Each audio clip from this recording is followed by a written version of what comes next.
Welcome to the Life Coach Lounge. I'm Angela. I'm Lisa. And I'm Emily. This isn't a podcast for coaches. It's for you, for real people navigating real life. It's lighthearted, it's deep, and it's grounded in faith, friendship, and purpose. And once a month, you can join us in our virtual Life Coach Lounge on Zoom. So pull up a seat. The Life Coach Lounge is open. Hello and welcome back to the Life Coach Lounge. I'm Lisa and I am here today with my two amazing co-hosts, Emily and Angela. It is 2026, ladies. It is January. Our feeds are starting to have some challenges in them that you see in January, such as health and wellness. And one of the ones that is showing up in my feed is decluttering challenges and container store hauls. Full transparency, I used to post all those challenges, but I've evolved. So today we're going to be talking a little bit about organization and decluttering, but not quite in a way that you might think.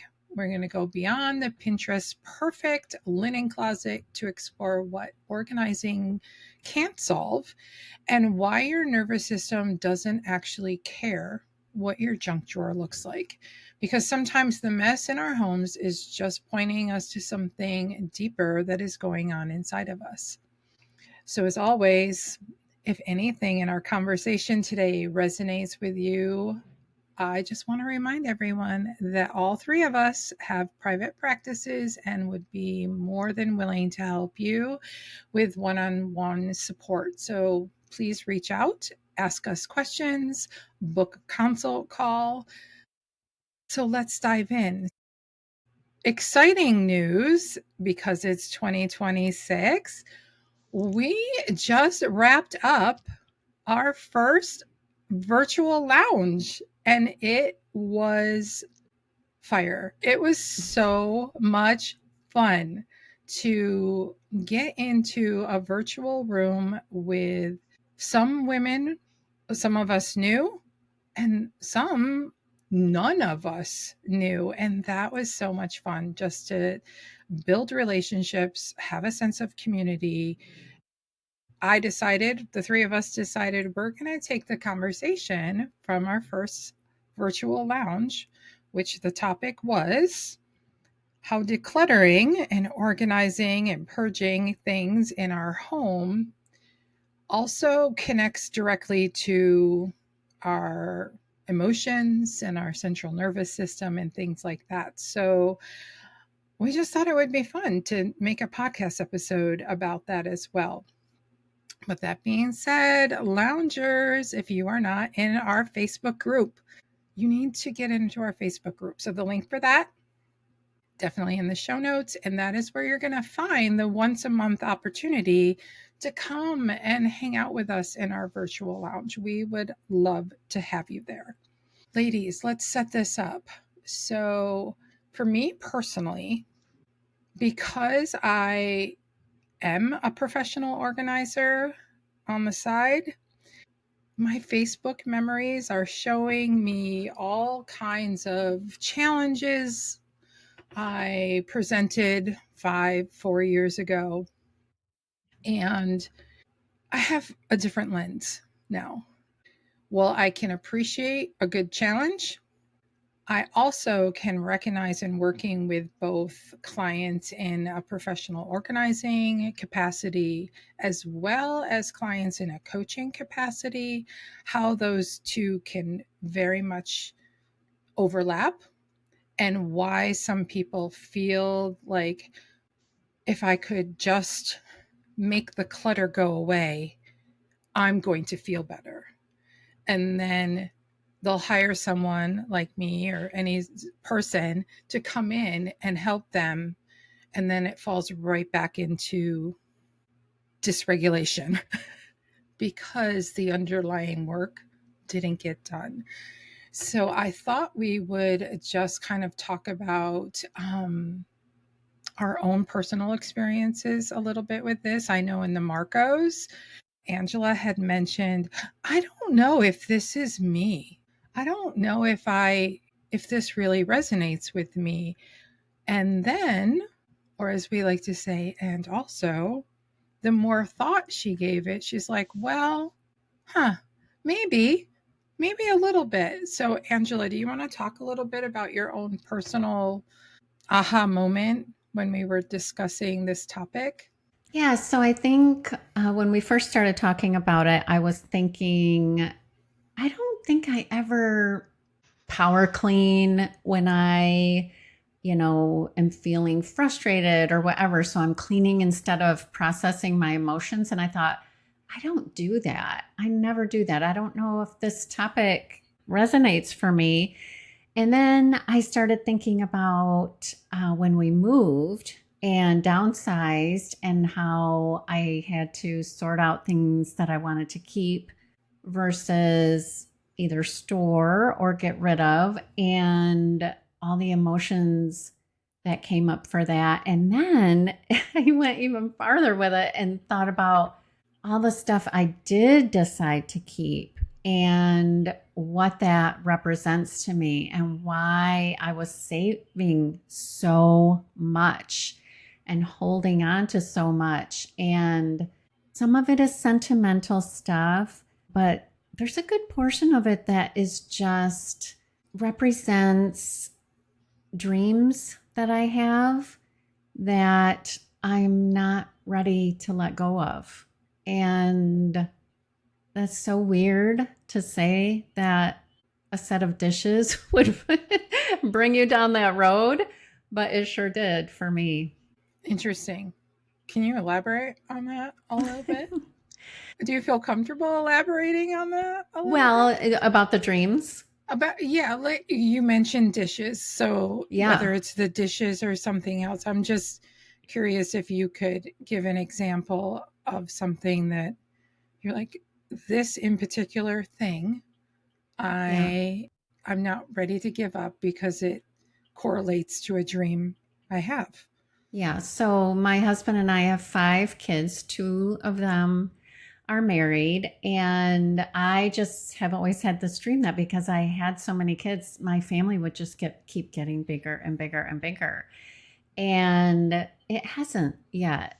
Actually, at this moment, my family has gotten smaller because my husband and I are empty nesters and don't see our kids very often. So I'm not ready to let go of that dream of a big table full of kids and grandkids. And the dishes, I do have a large set of dishes from when my kids were home, and it's packed away until another day. Hopefully soon.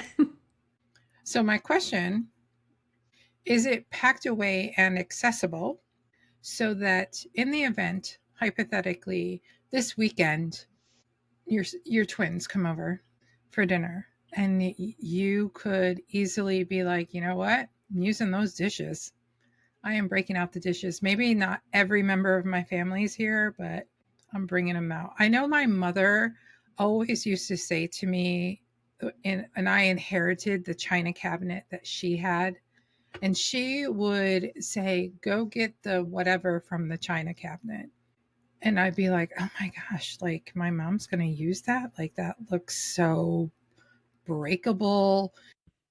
Fancy. Yeah, like, and then you want me to get it? What if I bring it?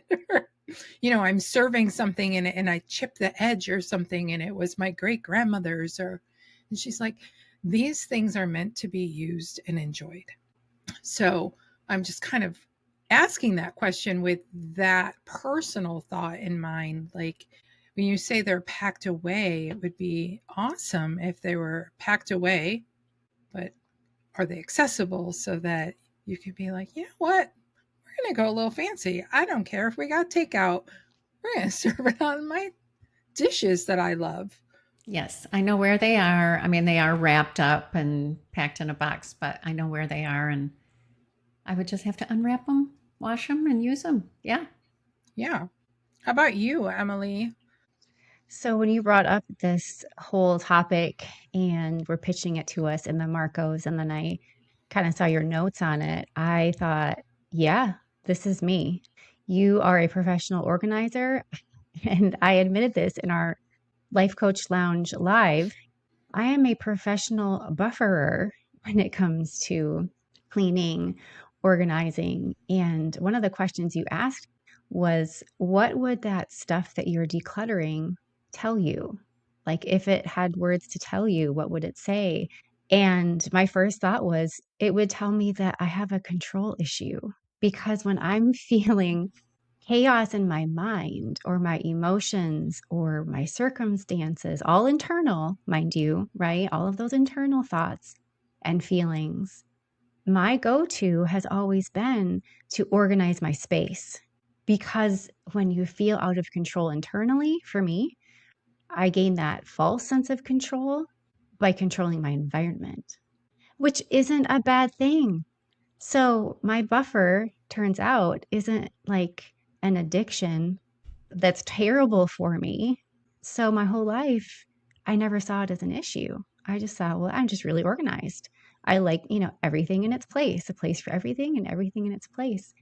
And not until I really started learning about coaching and realizing I needed to pay attention to my own nervous system did I realize that there was a correlation.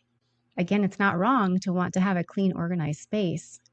But if I'm doing that cleaning and organizing because I'm avoiding dealing with something else or because I'm wanting to try and gain some sort of control in my life, it's time to pay attention. Yeah, I think if I'm on a bender of organizing, purging, decluttering, my family will now ask me, what is mom avoiding? What is she processing? Like, what is going on here? Because there is something deeper there.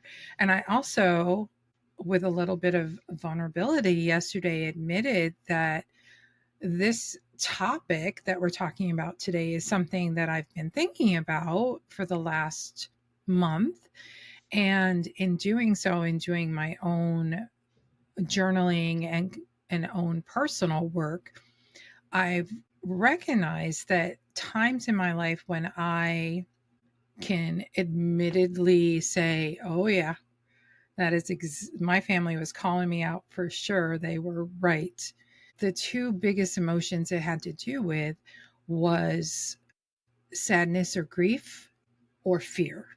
Those were my two main emotions that I was not willing, not wanting to process. So, yeah, I did what I can do really well and compartmentalize those and go and buffer and clean and do all the things. So, just to be clear for our listeners, we're not talking about those that's it type of moments where you come up upon a cabinet, or maybe it's your spice cabinet or something where you're like, oh my gosh, I've just been putting this off for a little longer than I should, and I really need to, let's go with the spice cabinet. I need to know what I have in here.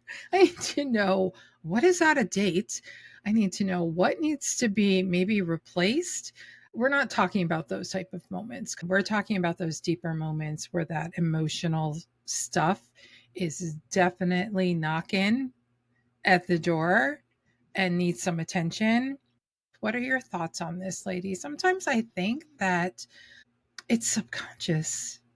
We, as life coaches who have gone through certification as well as hired our own coaches, we are like trained now to be like, wait a minute, is there something else happening here? But I think a lot of times, as Emily just admitted, like, yeah, but I was doing the thing. I was cleaning. Look at what I did. Like, that's not a bad thing. So it's like kind of an underlying thing that a lot of times I think people aren't even aware that there's the next level. Would you agree with that, Angela? Oh, yeah, for sure. Yeah, there's a lot of avoidance that happens. And you mentioned, Angela, there's going to be a level of discomfort no matter Yes. what. Can you elaborate on that? Yeah. So if you walk into your closet and it's stuffed with clothes, and some of the clothes, you're holding on to because you want to lose a few pounds and fit into them again, or maybe you paid a lot of money for something and only wore it once or twice, and it's just kind of staring at you and you don't have anywhere to wear it, or you just plain have too much of everything and it's just busting out of the closet. There's the discomfort with that because it's kind of that undercurrent of, oh, I really need to clean this closet out. And then you take the time to clean it out, you pull everything out, and then all those emotions come up of, okay, I'm letting go of these things that don't fit me because the truth is they don't fit me. And then the emotion that comes up there, or I'm going to get rid of this even though I paid a lot of money for it. And it's okay. And then you feel whatever comes up with that. And so there is a level of discomfort in not doing the work and in doing the work. You just have to decide what bridge gets you toward the goal. So feeling the discomfort of cleaning out the closet is going to get you to the place of freedom. And, just think about your future self who walks into the closet and everything fits. Everything is your style. Everything is there. You like everything. And no more undercurrent of every time I walk in, I see all these things that don't fit me. So sometimes we just have to cross that bridge of discomfort to get to, a place of better emotion. That's a great analogy to use, that kind of bridge thought. Sometimes it's hard for us to go from all or nothing. Our brains are just not ready, especially if we've been in a certain default mode, to just go from, okay, well, I want to keep it all, to, okay, fine, I'll give it all away. Like, our brains just can't go from one extreme to the next. So using that bridge analogy works perfectly. Emily, how about you? How would you suggest someone is capable of doing both, like the practical and the emotional work together? As Angela was talking about discomfort, I just wanted to put this disclaimer in that, when we talk about decluttering or facing, that overflowing closet or that basement that's full of stuff, whatever it looks like for you, it is possible. We have found that it's possible as we learn to manage our mind, that we're able to better manage our spaces. But I just wanted to put it out there that sometimes this is a way bigger issue for people that maybe even a coach can't help you get out of. So if there's any listeners that are like, well, yeah, that sounds great, but where do I even start? And like the overwhelm is real. There are some mental health disorders and neurodivergent type people that really have a hard time getting a handle on their spaces because they do have a whole lot more going on, like in their mind. And so I just wanted to put that out there, that we're not saying this is easy or looks the same for everybody. And so if you're wanting to do this type of work, if you're wanting to face that discomfort, it's also okay to ask for additional help, whether that's a coach or a therapist or whatever it might be. One size does not fit all when it comes to decluttering your spaces and decluttering your mind and emotions. I just wanted to hit on that in case it might speak to somebody. It speaks to me. I think it is so relevant, and I'm so glad that you brought that up. And I would also add to that, a good coach, if a coach is working with you on this very topic we're talking about, and in your sessions they are recognizing what Emily is talking about, they are going to not pull the plug on you, but they are going to admit that this needs to go to a therapist or taken a step further. So I just want to put that out there too. And I don't think my daughter would have any problem with me saying this, but no buts. I'll take the butt right out of there. I have a daughter who knows that her space, when it's cluttered, makes her anxiety feel worse. At the same time, she is just now learning that she has a certain capacity for the clutter. It's not quite like a ADHD type of thing where like she's like, no, I'm going to clean this up. Oh, I got distracted. I'm going to do this over here. Oh yeah, no, I want, like, her brain is just going in so many different ways that sometimes this section gets decluttered, but there's still all this peripheral stuff. So she feels better, but not completely better.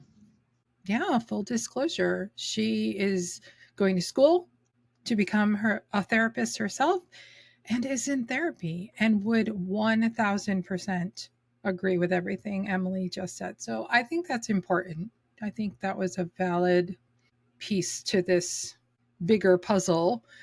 I think I said at the beginning of the show, this is not going to be the decluttering episode that you think. This isn't going to be all the tips and tricks and all the containers and labels and things that you should be purchasing for your decluttering journey. We love our containers. Yes. 100%. And we talked about that yesterday or the other day in the virtual lounge. So I think it's kind of fun. Maybe we should take a little segue and talk about some of those tips that came up. One that came up for me that somebody shared, and I've heard it before, but it was such a great reminder. She said, if you have something out anyway that you're using every day, make it decorative, make it pretty. So whatever that is, if it's a bag of protein powder, like Lisa was saying, we both like to put unflavored bone broth protein in our coffee every morning. The bag is a fine color of blue, but it's still a bag of protein powder. So find a cute canister and fill it up with your protein powder with a scoop right in and on your counter. And then you have something pretty to look at. It's accessible.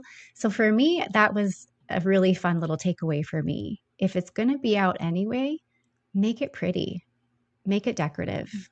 So forever ago, I'm going to date myself here. This was over 30 years ago. Martha Stewart Living Magazine.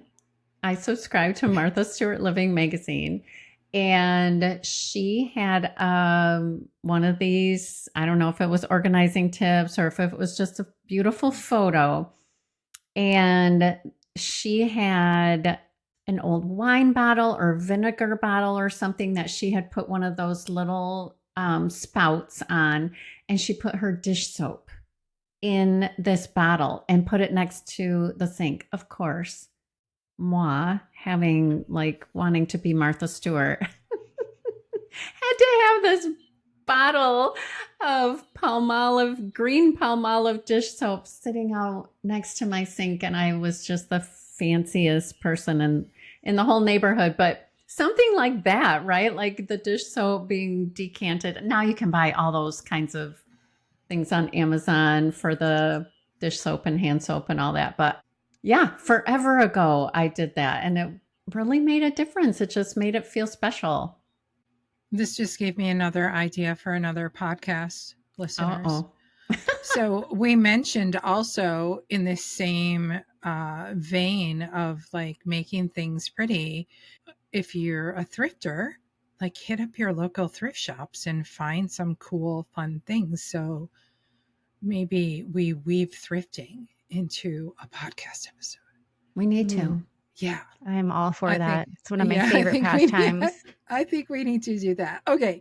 As we wrap up the deeper dive of emotions wrapped into decluttering our surroundings and also our internal emotions, what is something, listening to you both, one of the things, especially when you were talking about discomfort, is laying down your piece.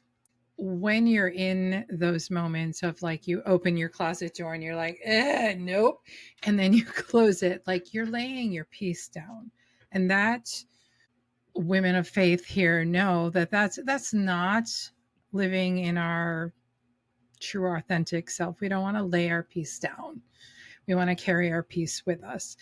And you can't organize your way into peace if you haven't addressed what's underneath.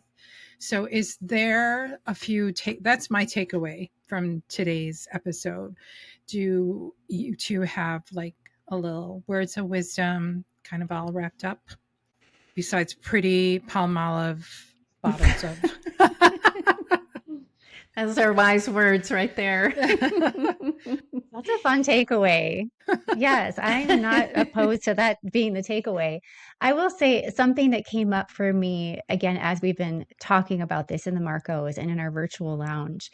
Whether you're talking about your physical environment and making that pretty, decluttered, whatever it might be, or you're talking about the deeper emotional work, the thoughts, the feelings, even, there will always be more. Like our houses, you can clean it from top to bottom. You can organize every closet, every drawer. It will get messy again. Same with your thoughts and your feelings and your emotions. Like we're humans, we are human beings. There will always be more. And I'm not saying that in an overwhelming way. I'm saying that as in like talking to myself. I can't organize myself to a place of peace that's going to stay. I can choose peace in the midst of walking past that mess on the counter and being okay with it. Not everything in my environment has to be okay for me to be okay. Same with all the thoughts running in the background because I have an overactive mind. Like I have 1,000 thoughts all the time. Sometimes I'll ask my husband, "What are you thinking about?" And he's like, "I don't really know." He's like, "What are you thinking about?" I'm like, "Where should I start? This and how this much and time this." do you Like, have? yes, how much time do you have? But even that, okay, I have a lot of thoughts going in the background. I could write a bunch of them down, I could journal them, or I could just quiet them and say, I can still choose to be at peace, even though I know I have some things to deal with and want to talk about. And I love that you brought up the word peace, Lisa, because we can't ever organize ourselves or coach ourselves to a point of peace. That's called heaven, and that doesn't come until the end of our life. So that's been my takeaway.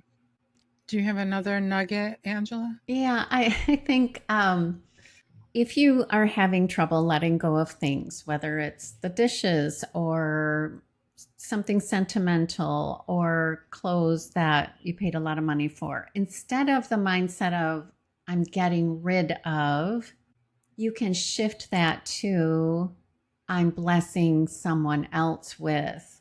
And whether it's a daughter in law or even just dropping it off at the thrift store that we all love finding treasures at, someone else will be thrilled to get that article of clothing that you only wore twice or that set of dishes. So think of it more as giving than getting rid of. Yeah. Well, ladies, as always, this has been such a pleasure. And it is no secret that we could just go on and on. I have so much more I could say on this topic, but maybe we will weave it in. Of course, we will to other podcast episodes. So today, thank you. Thank you both for your input. It's important to know that organizing is a great thing and can feel amazingly therapeutic, but at the same time, don't lay down your piece. So I'm just going to remind our listeners, as I said in the beginning of the show, if today's conversation has stirred something up for you and you want support on a little deeper level, whether that's organizing your internal thoughts or your personal space, then reach out to us. DM one of us. Check the show notes for our personal contact information. We would love to help you figure that out to make your 2026 the best it can be. So tune in again next Tuesday. You just never know what the three of us gals are going to have up our sleeves to chat about here in the lounge. So thanks for hanging out with me today, Emily and Angela. And as always, ladies, I will see you in the Marcos.